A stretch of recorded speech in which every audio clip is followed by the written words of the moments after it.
안녕하세요. 강동선 ABA 아동발달연구소 소장 강동선입니다. 오늘은 행동의 원리에 대해서 한번 알아보도록 할게요. 원래 이전에 이제 모든 강화나 벌 그리고 여러가지 방법들이 있었잖아요. 그리고 긍정적 행동 지원을 할 때 여러 중재 방법들이 있습니다. 근데 이걸 알기 전에 ABA에 대해서도 우리가 알아봤지만은 이 행동의 원리에 대해서 알아보는 게 우선이 돼야 되는데, 이 행동의 원리가 생각보다 이해하는데 어렵다고 하는 분들이 많이 있거든요. 그래도 이제는 다른 부분에 대해서 조금의 행동에 대해서 알게 되었으니까 오늘은 행동의 원리에 대해서, 우리가 행동이란 과연 무엇인지, 그리고 이 행동에 영향을 주는 것은 과연 무엇인지, 이런 거에 대해서 한번 알아보면은 앞으로 있을 내용이나 그리고 강의, 그리고 여러 가지 우리가 중재 방법들을 쓸 거잖아요. 거기에서 조금 더 이해력을 높이고 이러한 방법들을 쓸 수 있을 거라고 생각합니다. 그러면 오늘 내용도 한번 들어가 보도록 하겠습니다.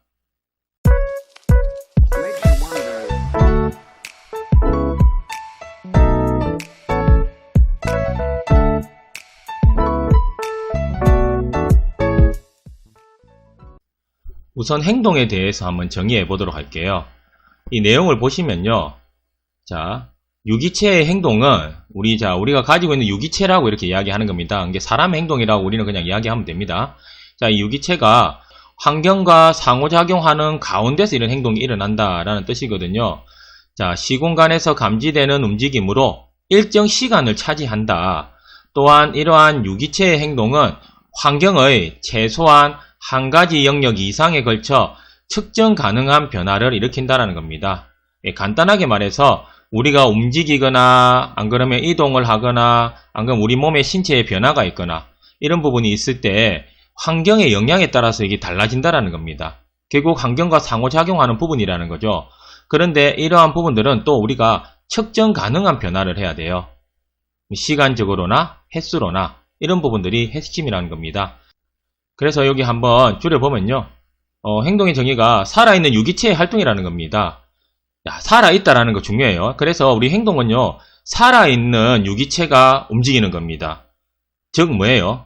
살아있지 않으면 사망한 사람의 행동이라는 말도 있거든요. 그래서 살아있는 유기체의 활동, 이거는 행동일까 아닐까 라고 하면요, 살아있거나 우리가 죽었거나 일어나는 변화들 있잖아요. 바람이 불면 우리가 이동이 되고 안 그러면 태풍이 불 때 우리가 날아갈 수 있는 부분들 있잖아요. 이런 거는 우리가 살아있거나 살아있지 않거나 그런 이동이나 그런 그 형태의 변화가 있을 수 있다는 겁니다. 그러면 이거는 행동이 아니라는 겁니다. 살아있는 사람만 할 수 있고 사망했을 때는 할 수 없는 것들 있죠. 그런 부분들이 우리는 행동이라고 한다는 겁니다. 자, 바람이 부는데 그냥 우리가 밀려 날아갈 수 있습니다. 그럼 살아있는 유기체가 아니면은 봉지나 쓰레기 같은 경우에 그냥 날아가 버리죠. 근데 우리도 너무 심한 태풍이나 강풍이 불 때는 날아가기도 하겠지만은 그거에 대해서 날아가지 않으려고 다른 걸 붙든다든지 안 그러면 버티기 위해서 힘을 준다든지 이러한 반응적인 동작을 한다라는 겁니다. 이렇게 되면 이거는 행동이 되고요. 그냥 그 자연에 의해서 날아가 버리는 이런 현상은 우리는 행동이라고 하지 않는다는 겁니다. 그리고 유기체와 환경 간의 상호작용의 일부라는 거, 그냥 우리가 나타나지 않아요. 날씨도 환경이고요. 그리고 바람이 불고 안 불고 이것도 환경입니다. 그리고 내가 이동하면은 이 자리에서 다른 자리로 가기 때문에 이 자리와 다른 자리는 또 다른 환경이 되는 겁니다. 그래서 모든 건 우리는 환경 안에 있는 거죠. 큰 환경 안에 있는 거기 때문에 상호작용의 일부라고 생각하시면 되고요. 시공간 내에서 감지될 수 있는 이동이라는 겁니다. 행동이 되면은 잠시 움직이든 버티든 어떻게 하든 이런 우리 현재 살아있는 이 상태를 시공간 내라고 이야기하는 거거든요. 우리가 시공간이라는 내용을 보시면은 우리가 이거 있는 이 시간과 공간의 개념으로 봤을 때 여기에서 감지될 수 있는 이동들이 있잖아요. 그런 거는 다 행동이라고 할 수 있고요. 그리고 환경의 어떤 측면에 측정 가능한 변화를 남긴다는 겁니다. 측정 가능한 변화는요, 심지어 우리가 호르몬 분비도 어떤 음식이 주어지면은 호르몬의 변화, 이걸 우리가 측정하지 못했을 때는 행동이라고 못할 수도 있어요.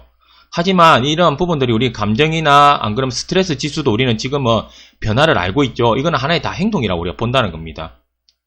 그래서 이거 제일 처음 시행한 사람이 파블로브의 법칙을 보면은 우리가 수동적 조건 형성이 있는데 거기에 보면은 음식을 주고 침이 분비되는 이제 개를 가지고 실험을 하잖아요. 이게 이제 측정이 가능했기 때문에 얼마나 침이 분비되고 분비되지 않았는지 그걸 이제 바깥으로 이제 침이 보이게 되면은 우리가 시각적으로 알 수 있겠지만은 하지만 안쪽에서 우리가 호르몬적으로 안 그러면 침샘 분비 이런 걸 했을 때는 우리가 바깥에서 볼 수 없는 부분이 있습니다. 그런데 이게 실제로 측정이 가능해지면 이것도 하나의 행동이라고 이제 우리는 정의할 수 있다라는 겁니다. 자, 그리고 이제 행동의 판별 기준을 한번 가장 이제 우리가 많이 쓰는 내용들을 한번 볼게요. 관찰 가능한 신체적 활동이라는 거 이제 이해가 되죠. 우리가 시각적으로 이동이 있으면은 뭔가 그건 우리가 관찰했을 때 어떤 변화를 볼 수 있다라는 겁니다. 그리고 행동은요, 여기서 중요한 게 목적을 이루기 위한 수단으로서의 기능이라는 겁니다. 자, 우리가 이동을 한다. 아까 제가 뭐 강풍이 불 때 버틴다고 했죠. 이 목적이 있죠. 날아가지 않으려는. 그리고 우리가 걷는다. 그냥 걸을 수도 있습니다. 근데 운동을 위해 걷는다? 안 그러면 이제 학교를 가기 위한 수단으로 걷게 된다. 이런 식으로 기능이라는 게 있다면 기능은 뭘까요? 이 행동을 하는 이유라고 제가 기능에 대해서 이야기할 때 했습니다. 그러니까 행동은 하나의 이유가 다 있다. 하나의 수단이 된다. 라는 겁니다. 내가 어떤 목적을 달성하기 위한 수단으로서 이런 행동을 하게 된다라는 걸 생각하시면 될 것 같고요. 미세한 신체적 동작으로 구성된 활동이다.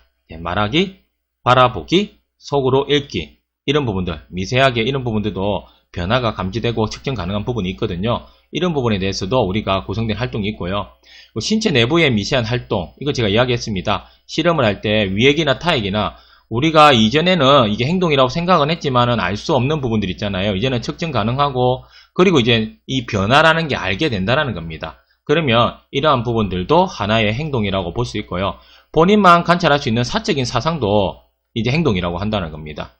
이거는 심리적인 거 아니에요. 행동이 아니잖아요. 생각인데 생각도 하나의 행동이에요. 생각의 변화에 따라서 행동이 바뀌게 되는 거거든요. 그래서 우리가 인지적 행동 수정이라고 됐고요. 인지적인 부분을 활용해가지고 행동하고 연관된 이론들이 많이 있습니다. 생각하기, 내적 인지활동 이런 거 있잖아요. 이런 것도 하나의 행동이라는 거예요. 우리가 긍정적인 생각과 아니면 합리적인 생각을 하게 되면은 그거에 대해서 조금 더 다음 행동이나 다음에 달성할 때 효과를 준다는 거고요. 부정적이거나 실패하는 부분이 있을 때는 그런 거는 이제 결과에서도 부정적인 영향을 미치게 된다는 겁니다. 그래서 우리는 행동이라고 하면은 스키너의 이제 행동주의가 있긴 하지만은 행동은 심리하고도 상당히 연관되어 있다는 겁니다. 심리하고 별개 아니에요. 심리하고 반대 아니에요. 이런 내용이 아니라 행동은 심리하고 복합적인 영향을 많이 간다. 이걸 잘 보시면요. 우리가 기인 이론이나 여러 가지 학습된 무기력감 이런 거 있잖아요. 이것도 우리 어찌 보면은 하나의 행동으로 우리가 표현할 수 있다는 겁니다. 자, 그러면 이 행동을 이런 게 행동이구나 라고 했어요. 그러면 우리가 개념적으로 그리고 우리가 다른 거하고 비교해서 정확하게 행동이 뭔지 한번 더 알아볼 필요가 있을 것 같습니다. 응용행동 분석에 대해서 공부를 하실 때 우리가 그런 내용이 있을 거예요. 반응, 반응군, 행동. 행동이 반응 아니에요. 반응군은 행동, 뭐지? 이게 정확한 차이가 뭘까? 여기에 보면은 이제 행동에 대해서 정확한 정의를 할 수가 있거든요. 자, 한번 보시면요. 우선 반응이 무엇이냐? 한 행동의 하위 동작이나 활동 중에 하나라는 겁니다. 이게 포함관계를 보면은 이런 반응들이 모여서 행동이 된다는 거 아시겠죠? 그리고 실제로 발생한 행동의 구체적인 사례, 관찰과 측정의 기본 단위라는 겁니다.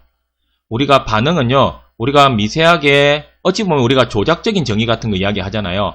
하나의 행동에 대해서는 우리가 조작적 정의를 해라. 이걸 정말 상세하게 알 수 있는 걸로 더 해라. 거기에서도 여러 가지 더 하위 단계가 또 있을 겁니다. 그런 식으로 이러한 부분들이 모여서 자, 이렇게 때리는 것도 공격 행동이고 이렇게 하는 것도 공격이 자, 공격 행동을 하고 있다라고 했을 때 여러 가지 반응적인 행동이 있을 겁니다. 그게 모여서 하나의 공격 행동, 이런 행동을 정의하게 되는 거거든요. 그리고 이건 관찰과 측정이 기본 단위가 되는 게 하나의 반응입니다. 이러한 반응이 모여서 행동이 되는 거고요. 그리고 반응구는 자, 보시면은 하나의 행동에 속하는 반응의 집합이라는 겁니다. 자, 형태적 반응군 한번 볼까요? 자, 우리가 여러 가지 반응이 있겠죠. 반응. 우리가 하는 일련의 우리가 움직임이라고 보시면 돼요. 자극 반응. 자극이 왔을 때 우리가 거기에서 일으키는 부분을 다 반응이라고 이야기하거든요. 그러면 형태가 같은 반응의 집합. 형태가 같은 반응의 집합이 있다는 겁니다. 모양은 똑같은데, 자, 이 부분은 뒤에서 또 이야기할 겁니다. 모양은 똑같은데 기능은 다를 수 있어요. 모양이 똑같은 반응들이 있어요. 자, 지금 걸어간다 안 그러면 자리 이탈한다, 소리 지른다. 똑같은 형태죠. 똑같은 형태입니다. 이거는 하나의 형태적인 반응구는 될 수 있어요. 그럼 기능적인 반응구, 목적이 같은 반응의 집합이라는 겁니다. 목적, 내가 이 행동을 하는 목적. 자, 때릴 수도 있고 소리 지를 수도 있습니다. 형태는 다르죠. 근데 목적은 같을 수 있어요. 나 저거 먹을래 지금. 저거 내가 할 거야. 라고 말하는 부분이 될 수 있습니다. 그래서 이건 기능, 이유, 왜라고 하는데 이런 기능적 반응군을 이야기할 수도 있고요. 그래서 행동은요.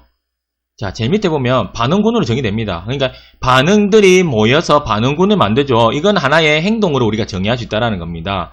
그렇게 보시면 돼요. 그래서 형태가 같은 행동이 있을 수 있겠죠. 반응군을 보시면 기능이 같은 행동들도 있습니다. 이렇게 이야기할 수 있다는 거예요. 그래서 총체적인 하나의 활동 유형이고요. 동일한 형태나 기능성을 공유하는 동작이나 활동의 집합이라는 겁니다. 이게 여러 가지 우리가 반응들이 모였을 때 하나의 행동으로 정의한다. 이렇게 생각하시면 돼요. 그래서 우리는 행동을 이야기할 때는 이제 지금 걸어가고 있고 여러 가지 이야기하지만은 이게 하나의 반응군이라는 겁니다. 반응군에서 하나의 행동이 유추가 된다라고 생각하시면 되고요. 자, 그러면 반응군에 대해서 조금 자세하게 살펴보도록 할게요. 자, 동일한 기능을 가진 반응들의 그룹이라는 부분이 있고요. 자, 한 그룹 내에 속하는 각 반응은 환경에 동일한 효과를 미친다라는 겁니다. 동일한 효과. 내가 이러한 이유 때문에 했다라는 거고요. 다양한 형태의 반응을 포함한다라는 겁니다. 냉장고 문을 여는 다양한 방법. 자, 형태는 다양해요. 근데 목적은 똑같다라는 겁니다. 이 기능 중에서요. 이게 뭐냐, 냉장고 문을 열 때 우리가 어떻게 할 수 있어요? 손잡이가 있는데 손잡이로 여는 사람이 있습니다. 근데 어떤 사람은 손잡이 잡는 위치가 다양할 수도 있고요. 그리고 손잡이가 있더라도 그냥 끝에 잡고 그냥 손잡이 안 잡고 여는 방법이 있을 겁니다. 그래서 그런데 뭐예요? 냉장고 문을 여는 거는 똑같습니다. 그런데 형태는 다양하죠. 그래서 다양한 형태의 반응을 포함한다는 거고요. 냉장고 문 여는 거라고 하는데 이렇게 열 수도 있고 저렇게 열 수도 있습니다. 그런 거 이야기하는 거예요. 형태적 변화가 제한된 반응 범주도 있다는 겁니다. 이거는 다양한 방법이 있다고 했죠. 그런데 골프 채를 잡는 법은 일정하게 정해졌다는 겁니다. 이것도 조금 다양하게 할 수 있는데 좀 제한됐다는 거죠. 수영의 평형이라는 거, 수영을 할 수는 있죠. 자유형도 할 수 있고 배영도 할 수 있는데 평형이라는 우리가 제한을 두면요. 평형을 하는 행동이라고 우리가 이야기했을 때 이런 반응군들을 모으면요. 평형을 할 수 있는 방법은 조금의 차이는 있겠지만 그래도 규칙이 생기다 보면은 이게 일정해야 된다는 겁니다. 그만큼 제한된 반응 범주. 근데 역으로 엄청난 다양한 형태의 반응도 있다고 했습니다. 냉장고 문 여는 것도 있고요. 뭐 다양한 방법이 있습니다. 내가 어려울 때, 힘들 때 도움을 요청하는 이런 반응들 있잖아요. 이것도 뭐 소리로 할 수도 있고 뭐 누를 수도 있고 다양하게 할 수 있다 이런 내용이에요. 반응의 기능적 분석이 형태 구조보다 중요한 이유, 이걸 한번 볼게요. 아까 형태적인 반응군이 있다고 했죠. 앞에 보면은 형태가 동일한 거, 기능 목적은 다르지만은, 그리고 기능은 뭐예요? 형태는 다른데 기능이 동일한 거. 그러니까 형태보다 이유가 더 중요하다. 이게 우리가 행동 중재할 때도 제가 계속 강조하는 부분입니다. 형태는 우리가 변경해야 되는 부분이라고 생각을 해야 되고요. 기능은 이 행동을 중재할 때의 목적이라고 보시면 돼요. 그 목적을 잘 파악을 해가지고 우리가 그 기능에 따라서 중재를 한다는 겁니다. 극장 안에서 타는 냄새가 납니다. 파이어겠죠, 파이어. 근데 F-I-R-E 라고 스펠을 말하면요. 지금 뭐인 거지? F-I, 뭐 다른 건가? 저게 지금 정말 파이어인가? 모양은 이 F-I-R-E와 파이어라고 하는 거하고 소리치는 거하고 똑같습니다. 안 그러면 그런 것도 있어요. 불이야, 불이야. 이렇게 하는데, 불이야! 이렇게 하는 거 있잖아요. 이거는 똑같은 불이야지만은 형태가 중요한 게 아니죠. 정말 불이야 했을 때는, 진짜 불났는갑다. 우리가 놀랄 수가 있는데, 불이야, 뭐 혼자 하는 말인 건지, 이게 그냥 자기가 하는 놀인 건지, 이걸 잘 모른다는 겁니다. 그래서 형태는 정확하게 그게 목적이 전달되지 않을 수가 있는데, 정확하게 이 기능적 분석을 통해 가지고 이걸 정확하게 전달할 수 있는 게 필요하다는 거예요. 그래서 이걸 하는 이유, 파이어라고 하는 거는 지금 불났다는 걸 알리라는 건데 이걸 정확하게 할 수 있는 것과 할 수 없는 그 기준이 틀리다라는 겁니다. 그래서 우리가 행동은 기능적으로 들어가야 된다. 이런 부분이 있습니다. 그럼 레파토리 한번 볼게요. 레파토리 반응군 아니에요? 반응군도 포함이 됩니다. 레파토리는 조금 더 큰 의미에서 봐야 되고요. 개인이 할 수 있는 모든 행동입니다. 그러니까 행동은 아까 이야기했죠. 반응군하고 동일하다고 했고 반응의 집합이라고 했습니다. 그러면 개인이 할 수 있는 모든 행동이 있잖아요. 이 상황에서 내가 할 수 있는 레파토리가 뭐냐? 우리가 노래방을 갔을 때 네 레파토리가 뭐야? 네가 부를 수 있는 자주 부르는 노래들이 뭐야? 이겁니다. 여기에 갔을 때 레파토리대로 해라. 내가 할 수 있는 거 이제 있으면 거기에서 내가 가장 적절한 방법을 써라. 이런 거거든요. 개인이 학습한 특정 환경 또는 과제와 관련된 기술 또는 지식의 세트입니다. 언어 기술, 학업적 과제, 일상생활 오락에 관련된 레퍼토리 이런 게 있다는 겁니다. 언어를 내는데 우리가 언어를 낼 수 있는 여러 가지 레퍼토리가 필요하겠죠. 이렇게 낼 수 있고 저렇게 낼 수 있고 이러한 레퍼토리들이 모여야 그래서 우리가 지금 이제 ABA에서도 그렇고요. 교육을 하는 목적이 뭐냐? 이 레퍼토리를 만들어주기 위해서입니다. 다양한 레퍼토리를 가지고 있으면 어떻게 될까요? 자, 이 상황에서 우리 아이들이 보통 보면 다양한 레퍼토리가 없다 보니까 특정한 레퍼토리 행동만 가지고 있다 보니까 이 상황에서 그러한 상황하고 일치되지 않으면 우리가 일반화가 되지 않는다는 겁니다. 그런데 다양한 이 상황에서 할 수 있는 행동이 다양하면요. 이 상황 변했네. 이제는 이렇게 해야지라는 이러한 다양한 레퍼토리를 만들어주면은 새로운 상황이 있더라도 이 상황을 경험해보고 다양한 레퍼토리를 가지고 있다고 하면은 더 일반화해서 이 상황에서도 우리가 원하는 행동을 할 확률이 높아진다는 겁니다. 그래서 우리가 목적은요. 이런 레퍼토리를 아이들한테 많이 가르쳐 줄 수 있는 거 그리고 나중에 스스로 자조적으로 이 레퍼토리를 활용할 수 있도록 하는 것이 우리가 교육을 하는 목적이라고 생각하시면 될 것 같아요. 자, 그러면 계속 여기 우리가 환경하고 영양제 했는데 환경은 그 뭐냐? 유기체 또는 유기체의 일부분이 존재하는 실제 주변의 상황의 총합입니다. 한 유기체에 가까운 주변에 실제하는 사람, 물건, 사건 등을 일컫는 말인데요. 감각수용기 있죠. 우리 오감으로 들어오는 거. 이 자극하고 행동에 영향을 미칠 수 있는 모든 거 있잖아요. 어찌 보면은 우리 주변에 둘러싸고 있는 모든 거. 이 환경은요. 실제적으로는 그 사람이 아까 뭐였어요? 우리가 행동 중에서 이제 신념이나 인지적인 것도 있었죠. 이런 주변 사람의 그런 생각이나 가진 사람들이 어떤 사람이냐에 따라서 달라진다는 거. 그래서 주변 사람에 그냥 사람이 있다는 게 아니고요. 어떤 사람이냐, 어떤 물건이냐, 어떠한 사건이냐 이런 부분이 그만큼 중요하다는 겁니다. 그런데 그렇거나 그렇지 않거나 우리한테 모든 영향을 줄 수 있는 이거는 모두 환경이라고 우리가 이야기할 수 있다는 겁니다. 자극은 뭐냐? 환경이 자극 아니에요. 환경도 자극이 맞습니다. 맞는데 실제적으로 여기서 한번 볼게요. 세포 수용기를 통해서 유기체에 영향을 미치는 에너지의 변화입니다. 뭔 변화가 있어야 돼요. 자극을 줬다 이렇게 이야기하죠. 자극이 있으면 뭐가 있어요? 반응이 있습니다. 반응이. 자극이 있으면 반응이 있어요.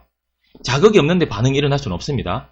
환경에서의 변화로 행동에 영향을 미친다는 겁니다. 행동에 영향을 미치는 거 환경은 있어요. 여기에서 구체적으로 어떠한 행동에 영향을 미치느냐 그게 자극이에요. 환경 중에서. 자극의 변화에 감지하는 수용 시스템 있죠. 외부 수용기 있습니다. 오감, 내적 있다 했어요. 인체 내의 자극 변화라고 했습니다. 자가 수용기, 운동 감각이나 전정 감각 있죠. 이거 다 된다는 겁니다. 그래서 우리는 행동 분석가라고 하면요. 그런데 여러 가지 부분도 있지만 우리가 실제적으로 행동이라는 것은 시각적으로 보이는 부분을 많이 신경 쓰다 보니까 신체 밖에서 발생하는 자극의 변화 있죠. 이게 외부 수용기에 의해서 나타나는 이게 우리가 시각적으로 횟수나 안 그러면은 시간적으로 측정이 가능한 거 있죠. 이런 걸 주로 이제 연구를 하게 됩니다. 이러한 자극의 변화에 대해서 연구를 하게 되는 게 행동 분석가입니다. 그래서 자극은 반응을 일으킬 수 있는 환경 중에서 구체적으로 반응을 일으킬 수 있는 그러한 부분들의 에너지 변화를 주는 것이 하나의 자극이라고 보시면 될 것 같아요. 자, 오늘도 제 영상을 봐주셔서 정말 감사합니다.